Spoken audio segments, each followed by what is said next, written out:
Summary of Daring Greatly: How the Courage to be Vulnerable Transforms the Way We Live, Love, Parent, and Lead.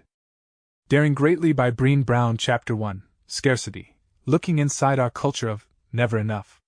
In Chapter 1, Brown delves into the pervasive culture of scarcity, characterized by a constant feeling of never enough. This mindset permeates various aspects of our lives, leading to a culture dominated by fear, blame, and disengagement. Brown explains that scarcity is deeply rooted in shame and comparison, creating a persistent sense of inadequacy. The culture of scarcity is driven by societal pressures and media representations, which perpetuate the belief that we must always strive for more success, more possessions, more approval. This creates a vicious cycle where people feel they can never measure up, resulting in widespread feelings of worthlessness and disconnection. Brown discusses how scarcity manifests in different areas of life, including work, family, and personal relationships. In the workplace, scarcity often leads to disengagement, a lack of innovation, and a fear of failure. Employees feel pressure to meet unrealistic expectations, which stifles creativity and collaboration. This pressure often results in a toxic work environment where mistakes are not tolerated, and individuals feel they must hide their vulnerabilities to protect themselves from criticism. Leaders may use shame and fear as tools to manage people, which further exacerbates feelings of scarcity and inadequacy among employees. In family settings, scarcity creates a fear-driven environment where mistakes are not tolerated, and people feel unworthy of love and belonging. Parents, driven by their own fears of inadequacy, may become overly critical or controlling, leading to strained relationships with their children. This environment can perpetuate a cycle of fear and shame, making it difficult for family members to connect authentically and support each other. Children may internalize these feelings of scarcity, believing they must constantly prove their worth to receive love and acceptance. Brown introduces the concept of wholeheartedness as a countermeasure to the culture of scarcity. Wholehearted living involves cultivating courage, compassion, and connection. It requires a shift in perspective, moving away from the fear of not being enough towards recognizing and embracing our inherent worthiness. Brown emphasizes that embracing vulnerability is crucial for overcoming feelings of scarcity and building meaningful relationships. Vulnerability involves showing up and being seen, even when there are no guarantees. It requires the courage to face uncertainty, risk, and emotional exposure.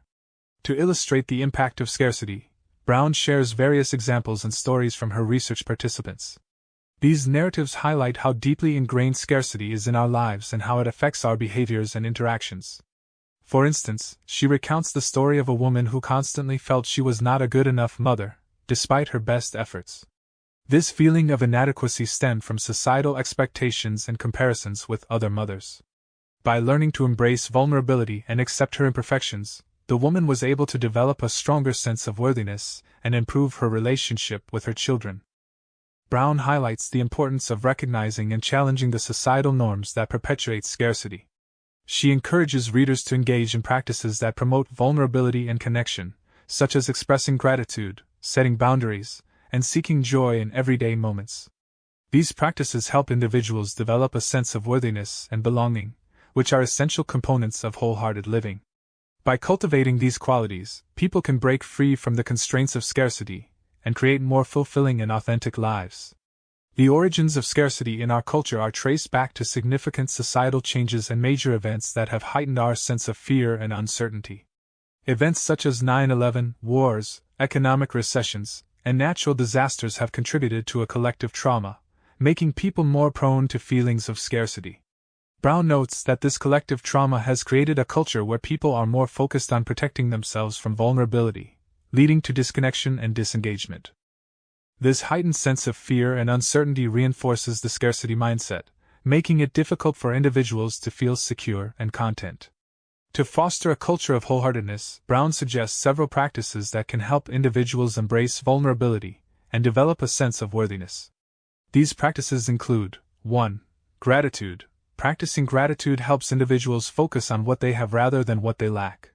It shifts the perspective from scarcity to abundance, allowing people to appreciate the positive aspects of their lives. Brown emphasizes that gratitude is not just a one-time act but a consistent practice that can transform one's outlook on life. 2. Setting boundaries. Clear boundaries allow individuals to protect their time and energy, reducing feelings of overwhelm and inadequacy. Brown explains that boundaries are essential for maintaining healthy relationships and preventing burnout. By setting limits, individuals can prioritize their well-being and create a sense of balance in their lives. 3. Finding joy in ordinary moments. Appreciating small, everyday experiences can cultivate a sense of fulfillment and contentment. Brown encourages readers to seek joy in simple pleasures, such as spending time with loved ones, enjoying nature, or engaging in hobbies. By finding joy in the present moment, individuals can counteract the constant striving for more. 4. Letting go of perfectionism. Embracing imperfections and recognizing that mistakes are part of the learning process can reduce the fear of failure. Brown argues that perfectionism is a major driver of scarcity, as it sets unrealistic standards that are impossible to meet. By letting go of the need to be perfect, individuals can embrace their authentic selves and experience greater freedom and self-acceptance. 5. Self-compassion. Treating oneself with kindness and understanding in times of struggle fosters resilience and a sense of worthiness. Brown emphasizes that self-compassion is crucial for overcoming feelings of inadequacy and shame. By being gentle with themselves, individuals can develop a more positive and supportive inner dialogue. Brown concludes the chapter by emphasizing that the greatest casualties of a scarcity culture are our willingness to own our vulnerabilities and our ability to engage with the world from a place of worthiness. By challenging the norms of scarcity and embracing vulnerability, individuals can transform their lives and create environments that foster growth, empathy, and resilience. She reiterates that wholehearted living is not about achieving perfection but about embracing one's imperfections and cultivating a deep sense of worthiness and connection. Through these practices, Brown believes that individuals can break free from the constraints of scarcity and create more fulfilling and authentic lives. She encourages readers to take small, consistent steps towards embracing vulnerability and cultivating wholeheartedness, ultimately leading to a more compassionate and connected world. Chapter 2: Debunking the Vulnerability Myths. In this chapter, Brown addresses common myths about vulnerability, aiming to debunk misconceptions and highlight its importance for personal growth and connection. The chapter revolves around the premise that vulnerability is not a weakness but a measure of courage. Brown begins by identifying and dismantling 4 prevalent myths about vulnerability. Myth number 1: vulnerability is weakness. The first and most pervasive myth is that vulnerability equals weakness. Brown argues that our culture often associates vulnerability with negative traits, leading people to avoid it at all costs. However, through her research, she found that vulnerability is the birthplace of love, belonging, joy, courage, empathy, and creativity. It is about showing up and being seen, even when there are no guarantees. Vulnerability requires immense strength and courage because it involves emotional exposure and uncertainty. Myth number 2: I don't do vulnerability. The second myth is the belief that some people do not experience vulnerability. Brown refutes this by asserting that everyone feels vulnerable at some point in their lives. Denying vulnerability is a way of avoiding emotional risk, but it also prevents individuals from experiencing deep connections and growth. Brown emphasizes that vulnerability is not a choice. Our only choice is how we respond to it. Embracing vulnerability means acknowledging our feelings and facing them head-on. Myth number 3: vulnerability is letting it all hang out. Another misconception is that being vulnerable means indiscriminately sharing all personal details. Brown clarifies that vulnerability is about sharing our feelings and experiences with people who have earned the right to hear them. It is about trust and mutual respect. Oversharing can be a way of shielding oneself from genuine vulnerability, as it lacks the depth and intimacy required for true connection. Vulnerability involves discernment and the courage to share with those who will support and understand us. Myth number 4: we can go it alone. The final myth is the idea that we can navigate life's challenges without help from others. Brown argues that this belief undermines the importance of connection and community. She points out that seeking support and accepting help are acts of vulnerability that strengthen relationships. Isolation breeds shame and fear, while connection fosters resilience and courage. Embracing vulnerability means recognizing that we are inherently social beings who thrive on connection and support. Brown underscores that vulnerability is an integral part of the human experience. She provides numerous examples from her research to illustrate how vulnerability leads to positive outcomes. For instance, she describes how vulnerability in the workplace can lead to greater innovation and creativity, as employees feel safe to share their ideas and take risks. Similarly, Vulnerability in personal relationships fosters deeper intimacy and trust, as individuals feel seen and valued for who they are. To further emphasize the value of vulnerability, Brown discusses the concept of armoring up, which refers to the ways people protect themselves from vulnerability. Common armoring strategies include perfectionism, numbing, and cynicism. Perfectionism involves setting unrealistically high standards to avoid criticism and failure, but it often leads to anxiety and burnout. Numbing is the use of substances or behaviors to dull emotional pain, which prevents individuals from fully engaging with their lives. Cynicism is a defensive posture that dismisses vulnerability and genuine connection as naive or foolish. Brown encourages readers to identify their own armoring strategies and to consider how these behaviors might be holding them back. She suggests practical steps for embracing vulnerability, such as practicing self-compassion, setting boundaries, and cultivating a support network. By letting go of the need for perfection and embracing our imperfections, we can create a more authentic and fulfilling life. In conclusion, Chapter 2 of Daring Greatly, by Brené Brown challenges the myths surrounding vulnerability and highlights its importance for personal growth and connection. Vulnerability is not a weakness but a courageous act that fosters love, empathy, and creativity. By embracing vulnerability and letting go of armoring strategies, individuals can build deeper relationships, enhance their well-being, and live more wholeheartedly. Brown's insights encourage readers to reframe their understanding of vulnerability and to recognize it as a powerful and transformative force in their lives. Chapter 3: Understanding and Combating Shame. Chapter 3 delves into the complex topic of shame, examining its origins, effects, and ways to combat it. Brown defines shame as the intensely painful feeling or experience of believing that we are flawed and therefore unworthy of love and belonging. She explains that shame is a universal emotion experienced by all people, and it is deeply connected to the fear of disconnection. Brown distinguishes between shame and guilt, noting that guilt is about behavior. I did something bad, while shame is about the self. I am bad. This distinction is crucial because guilt can be a motivator for positive change, whereas shame often leads to destructive behavior and disconnection. Understanding this difference helps individuals address their feelings more effectively and constructively. The chapter introduces the concept of shame resilience, which is the ability to recognize shame, move through it constructively, and emerge stronger. Brown outlines 4 elements of shame resilience. 1. Recognizing shame and understanding its triggers. Brown emphasizes the importance of recognizing when we are experiencing shame and understanding what triggers it. She explains that shame triggers are highly individualized, often stemming from our unique experiences, cultural backgrounds, and societal expectations. By becoming aware of these triggers, individuals can begin to understand how shame operates in their lives and take steps to address it. 2. Practicing critical awareness. Practicing critical awareness involves challenging the societal norms and expectations that contribute to shame. Brown encourages readers to question the messages they receive from culture, media, and their communities about what they should be and how they should behave. By critically examining these messages, individuals can begin to dismantle the unrealistic standards that fuel shame and develop a more compassionate and realistic self-view. 3. Reaching out. Brown highlights the importance of sharing our experiences of shame with trusted others. Talking about shame helps to diminish its power, as it thrives in secrecy and silence. By reaching out and connecting with others, individuals can gain support, perspective, and empathy, which are crucial for building shame resilience. Brown stresses that it is essential to choose the right people to share with, those who will respond with empathy and understanding rather than judgment or dismissal. 4. Speaking shame. Speaking shame involves using language to name and express our shame experiences. Brown explains that giving voice to shame disrupts its hold on us and allows us to process and move through it.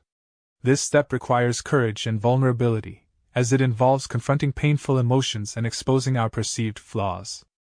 However, it is a vital part of building resilience and fostering connection. Brown also discusses the role of empathy in combating shame. Empathy involves understanding and sharing the feelings of others, and it is a powerful antidote to shame. When individuals receive empathy from others, it helps to validate their experiences and reinforces their sense of worthiness and belonging. Brown provides examples from her research to illustrate how empathy can transform shame and promote healing. The chapter includes personal stories and anecdotes from Brown's research participants, highlighting the various ways people experience and cope with shame. These stories illustrate the pervasive nature of shame and the diverse strategies people use to manage it. Brown emphasizes that while everyone experiences shame, it is possible to build resilience and develop healthier ways of coping. Brown also explores the concept of shame shields, which are strategies people use to protect themselves from the pain of shame. There are 3 primary types of shame shields. 1. Moving away, withdrawing, hiding, or silencing ourselves to avoid shame. 2. Moving toward, people-pleasing and seeking approval to stave off feelings of shame. 3. Moving against, using anger, aggression, or blame to deflect shame onto others. Brown explains that these strategies are often automatic responses to shame, but they ultimately reinforce feelings of disconnection and inadequacy. By recognizing and challenging these patterns, individuals can develop more adaptive ways of responding to shame. The chapter concludes with practical strategies for building shame resilience. Brown encourages readers to practice self-compassion, challenge perfectionism, and cultivate gratitude. She also highlights the importance of creating a culture of empathy and understanding, both in personal relationships and broader communities. By fostering environments where vulnerability is embraced and mistakes are seen as opportunities for growth, individuals can reduce the impact of shame and build stronger connections with others. In summary, Chapter 3 of Daring Greatly, by Brené Brown provides a comprehensive exploration of shame, its triggers, and its effects.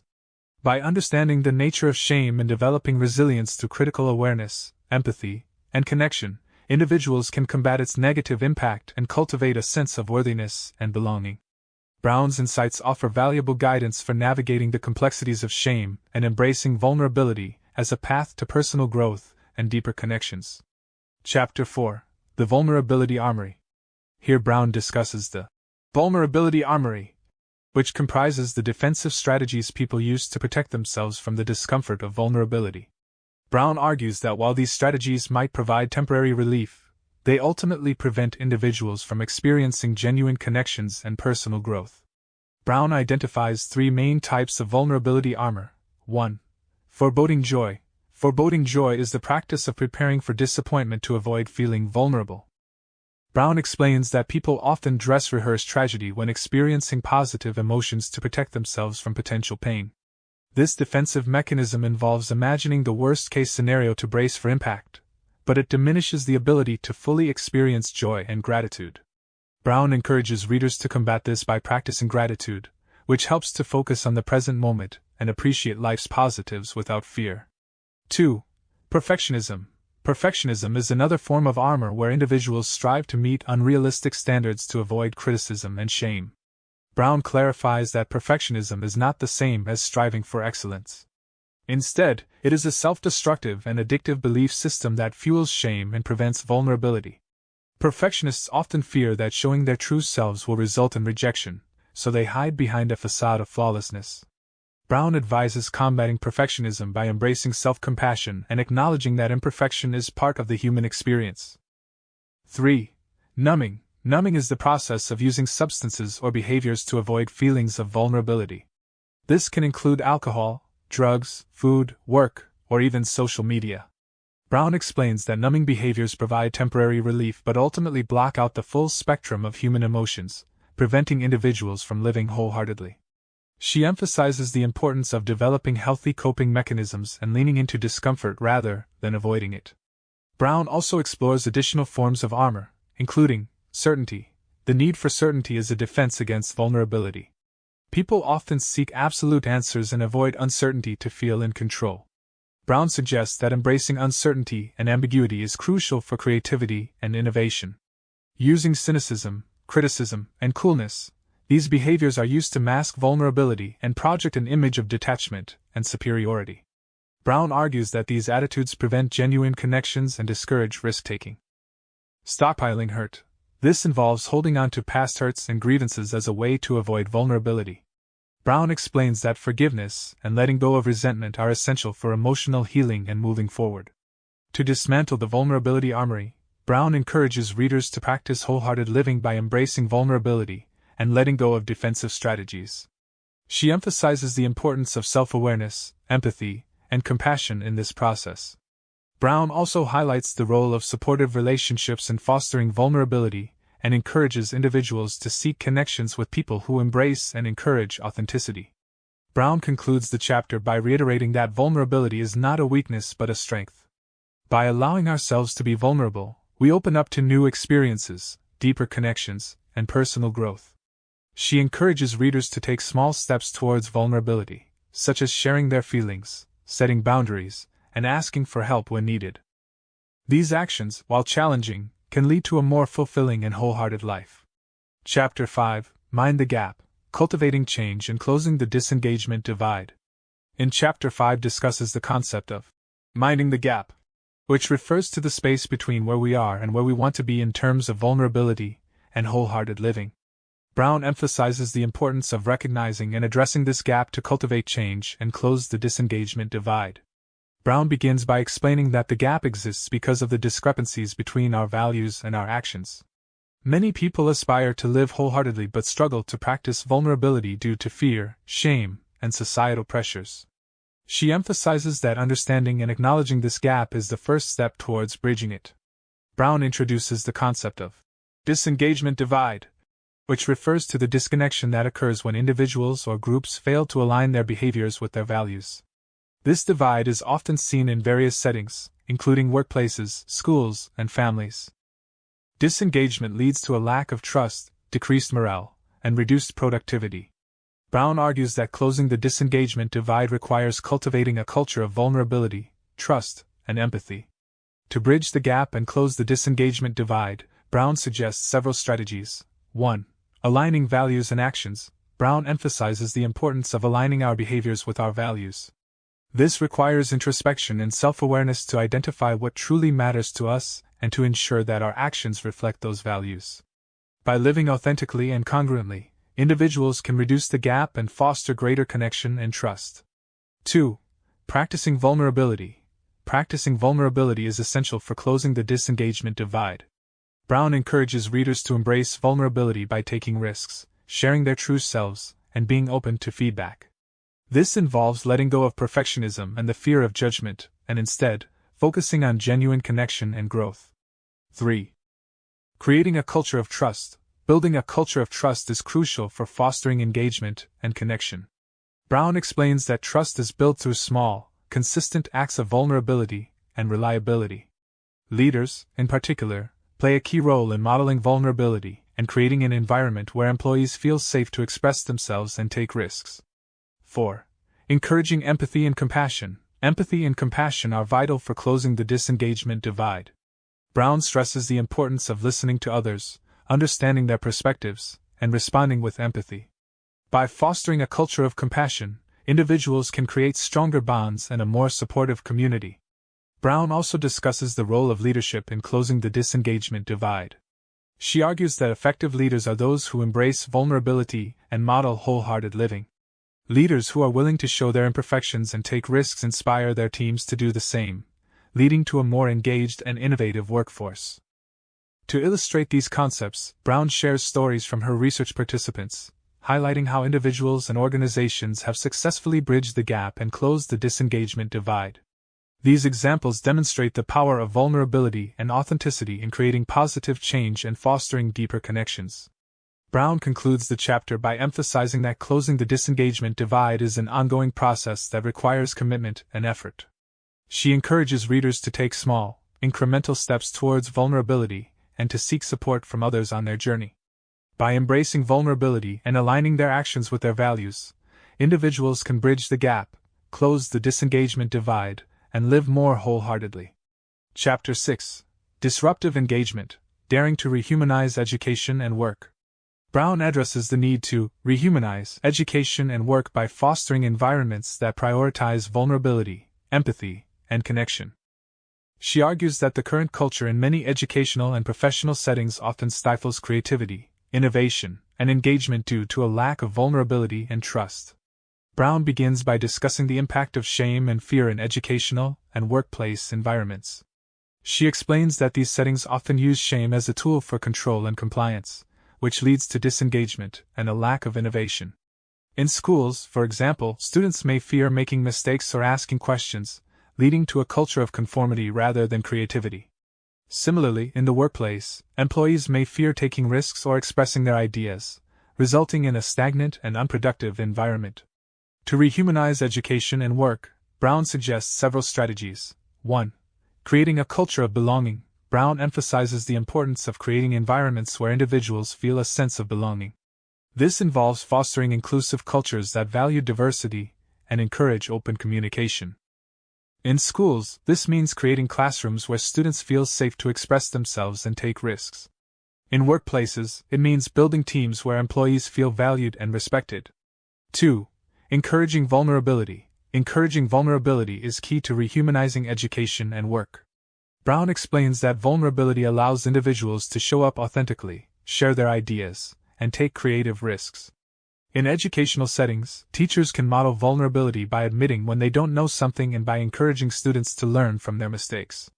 In professional settings, leaders can foster vulnerability by creating spaces where employees feel safe to share their ideas and take risks without fear of judgment or retribution. 3. Building empathy and connection. Building empathy and connection is essential for creating supportive and engaged communities. Brown highlights the importance of listening to others, understanding their perspectives, and responding with empathy. In schools, this means teaching students to be empathetic and compassionate towards their peers. In workplaces, it means creating opportunities for employees to connect on a personal level and to support each other. 4. Promoting accountability and feedback. Promoting accountability and constructive feedback is crucial for fostering growth and improvement. Brown argues that feedback should be given in a way that encourages learning and development rather than instilling fear or shame. In educational settings, teachers can provide feedback that focuses on effort and progress rather than just outcomes. In professional settings, leaders can create a culture of feedback where employees feel supported and motivated to improve. Brown also discusses the role of leadership in rehumanizing education and work. She emphasizes that leaders must model the behaviors they want to see in their teams. This includes embracing vulnerability, demonstrating empathy, and fostering a culture of trust and belonging. Effective leaders create environments where individuals feel safe to take risks, share their ideas, and learn from their mistakes. To illustrate these concepts, Brown shares stories from her research participants, highlighting examples of schools and organizations that have successfully rehumanized their environments. These stories demonstrate the positive impact of fostering vulnerability, empathy, and connection, and they provide practical insights into how these strategies can be implemented. Brown concludes the chapter by reiterating the importance of rehumanizing education and work. She encourages readers to take proactive steps towards creating environments that prioritize vulnerability and connection. By doing so, individuals can foster creativity, innovation, and engagement, leading to more fulfilling and productive educational and professional experiences. Chapter 7: Wholehearted Parenting. Daring to be the adults we want our children to be. Chapter 7 focuses on the concept of wholehearted parenting, emphasizing the importance of modeling the behaviors and values we want to instill in our children. She argues that to raise wholehearted children, we must first become wholehearted adults who embrace vulnerability, authenticity, and empathy. Brown begins by discussing the challenges of parenting in a culture of scarcity and perfectionism. She explains that many parents feel immense pressure to be perfect and to raise perfect children, which can lead to shame and disconnection. Brown emphasizes that perfectionism is not the goal of parenting. Rather, the goal is to raise children who are resilient, compassionate, and capable of embracing their own imperfections. To practice wholehearted parenting, Brown suggests several strategies. 1. Modeling vulnerability and authenticity. Brown argues that parents must model vulnerability and authenticity to their children. This involves being open about our own struggles and imperfections, and showing that it is okay to make mistakes and learn from them. By modeling these behaviors, parents can teach their children to embrace vulnerability and to approach life with a sense of curiosity and courage. 2. Practicing self-compassion. Practicing self-compassion is crucial for wholehearted parenting. Brown explains that parents must be kind to themselves and acknowledge that they are doing their best. This involves letting go of the need for perfection and recognizing that parenting is a journey filled with challenges and learning opportunities. By practicing self-compassion, parents can create a more supportive and nurturing environment for their children. 3. Setting boundaries and holding space for emotions. setting boundaries and holding space for emotions are important aspects of wholehearted parenting. Brown emphasizes the need for parents to set clear and consistent boundaries that provide a sense of security for their children. At the same time, parents must create a safe space for their children to express their emotions and to feel heard and understood. This involves listening to their children's feelings without judgment and offering empathy and support. 4. Cultivating gratitude and joy. Cultivating gratitude and joy is essential for fostering a positive and resilient mindset in children. Brown encourages parents to practice gratitude as a family, focusing on the positive aspects of their lives and celebrating small moments of joy. By modeling gratitude, parents can help their children develop a sense of appreciation and contentment. 5. Encouraging creativity and play. Encouraging creativity and play is important for children's development and well-being. Brown highlights the value of unstructured playtime and creative activities that allow children to explore their interests and express themselves. Parents should provide opportunities for their children to engage in imaginative play and to pursue their passions without pressure or judgment. Brown also discusses the concept of good enough parenting, which involves letting go of the need for perfection and focusing on being present and engaged with our children. She explains that good enough parents are those who show up for their children, provide love and support, and model healthy behaviors and values. By embracing the idea of good enough, parents can reduce their stress and anxiety and create a more nurturing and supportive environment for their children. To illustrate these concepts, Brown shares stories from her research participants, highlighting examples of parents who have successfully embraced wholehearted parenting. These stories demonstrate the positive impact of modeling vulnerability, practicing self-compassion, and fostering a sense of gratitude and joy in the family. They provide practical insights into how these strategies can be implemented in everyday parenting. Brown concludes the chapter by emphasizing the importance of self-reflection and growth in parenting. She encourages parents to continually evaluate their own behaviors and values and to strive towards becoming the adults they want their children to be. By embracing vulnerability and authenticity, parents can create a more connected and resilient family environment, ultimately raising wholehearted children who are capable of navigating life's challenges with courage and compassion. Final thoughts. In the concluding section of Daring Greatly, Brown reflects on the journey of embracing vulnerability and living wholeheartedly. She emphasizes that the process of daring greatly is ongoing and requires continuous effort and self-reflection. Brown reiterates the core message of her book: vulnerability is not a weakness but a strength that fosters connection, creativity, and personal growth. Brown begins by summarizing the key themes of the book, including the importance of vulnerability, the dangers of a scarcity mindset, and the power of empathy and connection. She encourages readers to take the lessons from the book and apply them to their own lives, recognizing that the journey towards wholehearted living is unique for each individual. Brown shares personal anecdotes and stories from her research participants to illustrate the transformative power of embracing vulnerability. She highlights how individuals who have dared greatly have experienced profound changes in their relationships, careers, and overall well-being. These stories serve as inspiration and encouragement for readers to continue their own journeys towards vulnerability and authenticity. The final section includes a call to action, urging readers to commit to practicing vulnerability in their daily lives. Brown provides practical tips and strategies for incorporating the principles of wholehearted living, such as setting intentions, practicing gratitude, and seeking support from trusted individuals. She emphasizes the importance of small, consistent actions in creating lasting change. Brown also addresses common challenges and setbacks that individuals may face on their journey towards vulnerability. She acknowledges that embracing vulnerability can be difficult and that there will be moments of fear, doubt, and discomfort. However, she encourages readers to persevere and to view these challenges as opportunities for growth and learning. In her closing remarks, Brown expresses gratitude to her readers and research participants for their courage and willingness to share their stories. She emphasizes that the journey towards wholehearted living is a collective one, and that by embracing vulnerability, we can create a more compassionate and connected world. Brown concludes with a powerful reminder that daring greatly is about showing up and being seen, even when there are no guarantees. It is about embracing our imperfections and recognizing our inherent worthiness. By daring greatly, we can transform our lives and inspire others to do the same.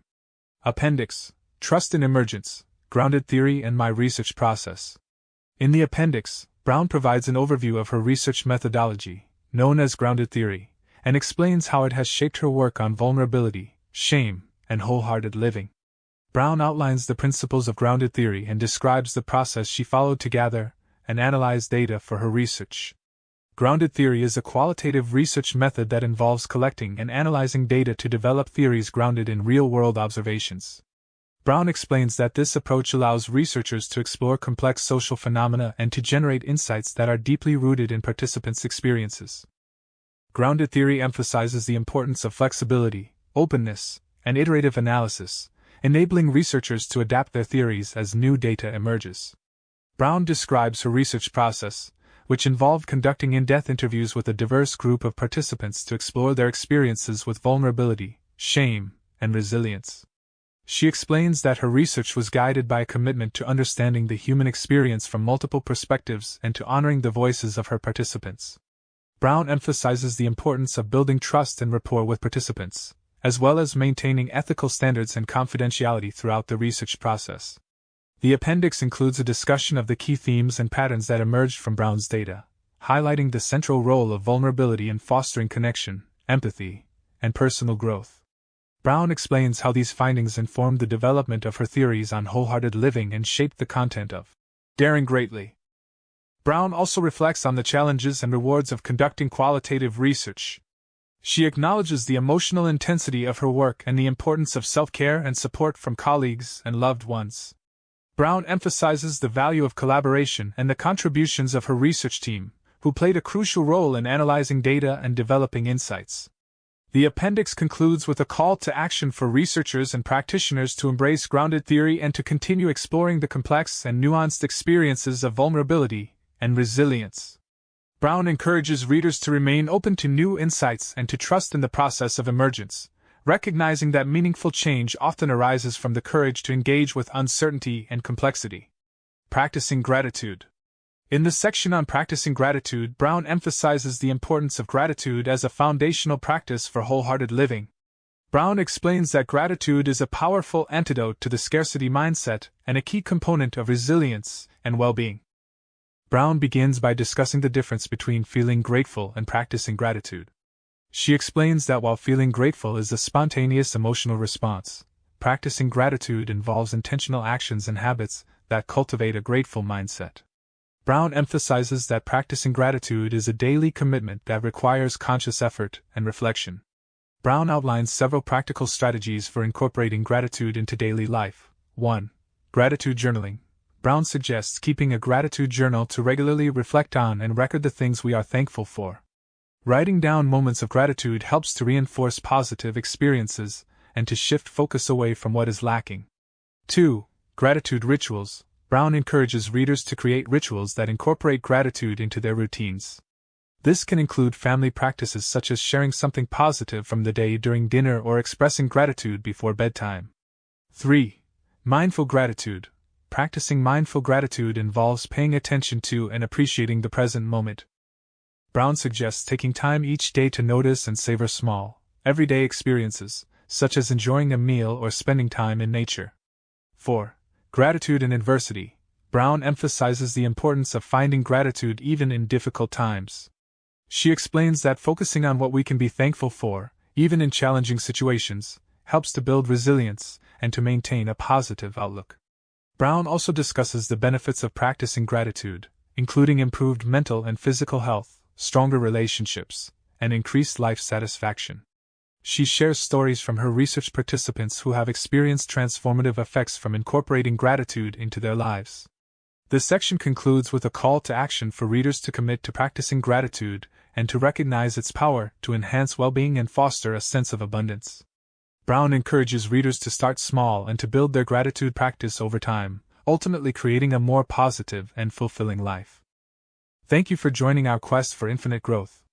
If you enjoyed this, please like and follow Infinite Self-Improvement on all social media and podcasts. We'll see you soon, but until then, remember that your potential is infinite.